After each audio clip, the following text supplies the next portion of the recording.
আজ বানাবো কচু শাকের রেসিপি। এখানে আমি কচু শাক নিয়ে নিয়েছি, ছোটো ছোটো করে কেটে গোটাই আগে ধুয়ে নিয়েছি। আর কাটার পর আবারও একবার ধুয়ে নেব, ভালো করে এগুলোকে ধুয়ে নেব। আর দু চারটে কিন্তু এখানে কচুর পাতাও আমি কচি দেখে কেটে একসাথে নিয়ে নিয়েছি, এতে কিন্তু বেশ ভালো হয়। আর একটা ঝুড়িতে কাটার পর জল ঝরিয়ে নিচ্ছি, কারণ কচু শাকে প্রচুর জল বেরোয়। এরপর একটা কড়াইতে সামান্য একটু সর্ষের তেল দিয়ে তারপর আমি শাকগুলোকে এখানে দিয়ে দেবো।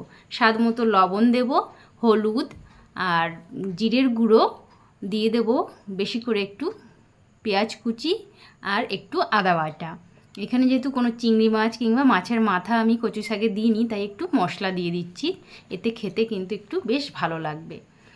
তারপর আমি সব কিছু দিয়ে ঢাকা দিয়ে দেবো কচু শাকগুলো সিদ্ধ হতে।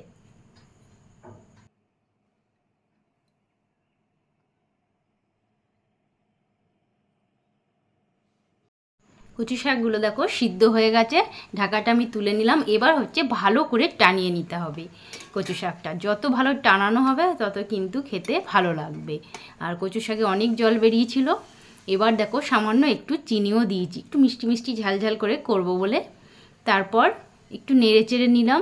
আর এদিকে আমি দেখো তেজপাতা, শুকনো লঙ্কা কয়েকটা আর জিরে, এগুলো ফোড়ন দিয়ে আর দিয়ে দিলাম এখানে বেশি করে রসুন থেতো করে। এগুলোকে ফোড়ন দিয়ে লাল লাল করে রসুনটা ভেজে নেব। ভাজা হয়ে যাওয়ার পর আমি এগুলোকে কচু শাকের সাথে কিন্তু মিশিয়ে ভালো করে এবার টানিয়ে নেব।